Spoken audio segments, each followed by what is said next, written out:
There's a good reason why you should care about Packed Portions Cooking Week event, and it's not to do with the fact that Mawile's releasing, and not even to do with the event bonuses of this event. The main reason you should care about this is that all of the boosted spawn Pokemon for this event are unevolved, so we get to see Bulbasaur, Charmander, Squirtle, Ghastly, Eevee, Dratini, Wooper, Aron, Happiny, Sprigatito, Fuecoco, not sure where Quaxly fell off. So if you're after any of these, you don't have to worry about your drowsy power being too high and then having a lower chance to encounter the base form and encountering too many of the evolved forms. Evolved forms being more costly to catch, but also meaning that you have less skill levels. And of course, since the June update, inventory is no longer a problem for ingredient specialists when caught fully evolved. The spawn boost will happen in their respective areas where the Pokemon naturally spawn. So the main tip for this event is to go to an area that has the least number of boosted spawns but still contain whatever you're hunting. If you're hunting Eevee, for example, Lapis Lakeside or Snowdrop Tundra are good options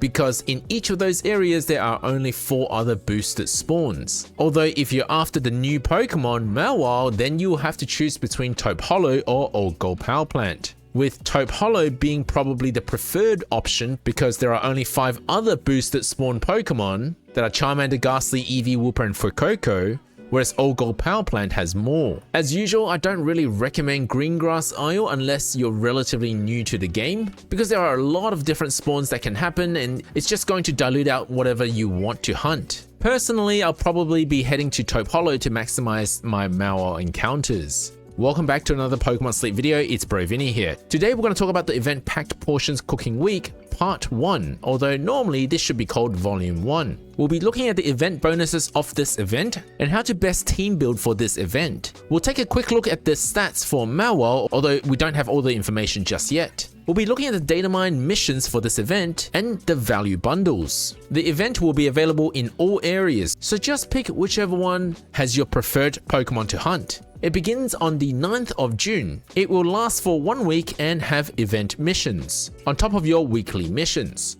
The event missions have been mined and we are getting 1 free Mawile incense by reaching Basic 2 Snorlax rank. There will also be some Poke Biscuits, a friend incense, some Mawile candies, 16,000 dream shards, and some ingredient tickets to help you fill up the pot, which you might need because the pot will be expanded for this week. If 1 Mawile incense is not enough, you can buy some more in the value bundles, with 2 of them being available in Bundle M and 4 of them available in Bundle L. And this is my usual value analysis, and all 3 bundles look about average in their discount, with Bundle S being the best discount out of all 3 of them. Although Bundle L contains Main Skill Seed, one of the most limited items in this game. So it's definitely worth considering Bundle L, but in terms of value for Poke Biscuits, Bundle S is the way to go. But do we actually care about Mawile? Mawile will be a Steel-type Pokemon, available in 3 areas, Greengrass, Taupe Hollow, and Old Gold Power Plant, will be Slumbering type, and have a new main skill called Hyper Cutter, which is similar to Honchkrow, both of which are modified versions of the ingredient draw skill, which we'll talk about more in depth together with Honchkrow in a separate video. Although as a general tip, this skill is better than Ingredient Magnet, but worse than having the proper ingredient specialists. And the main difference between Hyper Cutter and Super Luck is that when Hyper Cutter crits, you get more ingredients, whereas with Super Luck, you get Dream Shards instead, although I don't know if you would call it a crit when it lands Dream Shards. And one more thing you should know about Ingredient Draw is that for Super Luck, that's Honchkrow, the 4 ingredients you can get are mushroom, sausages, beans, and coffee. If you already have all of these ingredients covered with your ingredient specialist, you don't really need a Honchkrow. Although soon you'll see in my Honchkrow analysis that the Dream Shards dropped from Honchkrow is actually quite decent. And Hyper Cutter has actually been mined as well. It drops potato, oil, tomato, and corn, with a chance to crit giving you double. Normally giving you 18 at level 7, you would get 36 if it crits. Although, once again, if you already have potato, oil, tomato, and corn covered with your ingredient specialist, do you really need Hyper Cutter? That will have to wait until all the stats dropped, and then I'll make a separate video to talk about this. What we do know about Mawile though, is that it will be 16 bars to catch, so hopefully you get a hungry one.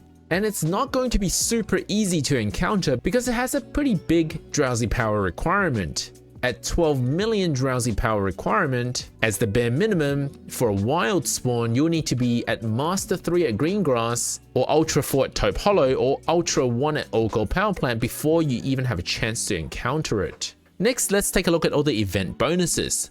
This is a very dish-focused event, and for starters, you probably don't want to be running Good Camp Ticket unless you're doing something very special like you're using this event just to get Master 20. The reason is you can cook any recipe at all without expanding your pot, because naturally from the event itself, you're going to get 50% larger pot size.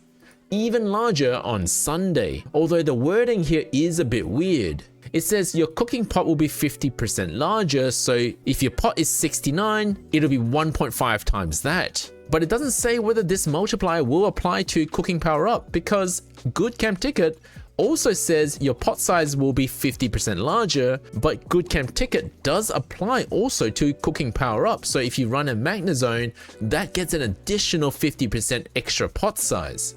So we don't know where in the equation that 50% applies. And furthermore, it's not clear whether Good Camp Ticket, if ran at the same time, will be additive or multiplicative to this 50% extra pot size, because we've never had an event where the event naturally increases our pot size.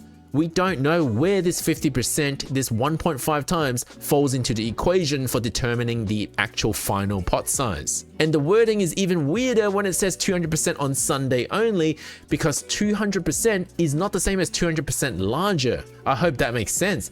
50% larger is 1.5 times, but 200% means 2 times, which normally Sunday is, so I presume that means an additional 200%, so 3 times the pot size from this event. And if you throw Good Camp Ticket along with that, we're easily looking at 4.5 times bigger pot size before any cooking power up, if it's multiplied. If it's not multiplied, then it will be 3.5 times extra pot size. Regardless, using Good Camp Ticket or cooking power up Pokemon during this week will be relatively useless, because you either can't fill the pot because you've just run out of ingredients, and all the ingredients you do manage to fit as extra ingredients are just worth their base strength, which isn't very much. You'd rather spend that time feeding berries or doing other stuff like Tasty Chance S or farming the right ingredients. Although those base strength ingredients are worth a little bit more during this event, because all dishes will be multiplied by 1.5 times, so that does include the extra ingredients. If it's extra tasty, an additional 2 times, in total making it 3 times, or 4.5 times on Sunday. Dedenne is going to be a huge asset to this week, so if you haven't invested in a Dedenne, you've been on the fence for a while, this is a good event to invest in one. Hopefully you've got a good one by now. But you should understand that Dedenne's Tasty Chance, the skill is strongest on its first trigger, and any subsequent trigger gets weaker and weaker until you crit. And then after that, it resets and it becomes super strong again when you trigger again. If you don't understand what I'm talking about, make sure you check out my video about Tasty Chance S that I made a few months ago, and try to connect your Tasty Chance S with your strongest dishes, because that's where we want the extra tasty to happen. Now, with so much pot size, you'll probably be wondering how you're gonna be able to fill the pot. You have trouble even on a normal week to fill the pot sometimes. Thankfully, during this week, all ingredient specialists will give you 1 additional ingredient every time it brings you an ingredient. So ingredient specialists are going to be extra strong for this week, and you'll be able to fit more of those ingredients into the pot. The 2 ingredient skills, Ingredient Magnet S and Ingredient Drawer S, will have 1.5 times multiplier, making them extra strong for this week as well. So as long as you're farming the right ingredients, Pokemon like the Kanto Trio, Charizard, Venusaur, Blastoise, those ingredient specialists that have also Ingredient Magnet in their skills will really shine during this week. You will be swimming in ingredients with those Pokemon. Otherwise, if you run Vaporeon or Heracross with Ingredient Magnet S, that will also be boosted. Although Of the 4 berry specialists that actually have ingredient magnet as its main skill, they will also get that ingredient magnet boost. So that's Steelix, Walrein, Butterfree, and Slarking. Slarking though, I probably wouldn't count because that's more like a skill specialist. What I'm trying to say here is if you've got Walrein, Snowdrop Tundra will actually be your preferred place to go because not only are you getting the favorite berry power, but also Walrein will have 1.5 times extra ingredients from its ingredient magnet.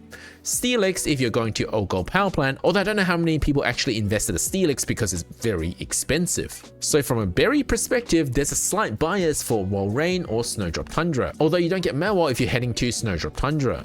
If you just happen to be hunting Happiny, Ghastly, Eevee, Murkrow, or Delibird, then heading to Snowdrop Tundra and bringing your Walrein may make a lot of sense. And there's one more reason why you don't need to worry as much for ingredients in this week, and that's because you need to run your healer less than usual. You get 5 additional energy every time you cook a meal. 3 meals a day means 15 additional energy. That's 150 minutes of extra farming without needing your healer. So an extra 2.5 hours of farming basically for free. During which time, if you're not needing your healer, you can run more ingredient Pokemon or whatever you want. And as usual, during this event, Pokemon can spawn outside of their sleep type, so you don't have to force your sleep type to be a specific one. Although it may help if you do. Lastly, as usual, there will be a mini candy boost from this event. And my recommendation is no different to usual. You should use the mini candy boost feature on Pokemon that usually have candies that are rare to come by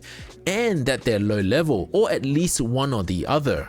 Using candy boost on a high level Pokemon is extremely costly to your dream shards. If you don't understand this point, let us know in the comment section below. I'm not going to cover this again because we've covered this topic several times before. Let us know where you're going for Packed Portions event week in the comment section below. Thank you for watching, guys. Don't forget to leave a like and subscribe, and watch out for my analysis on Ingredient Draw.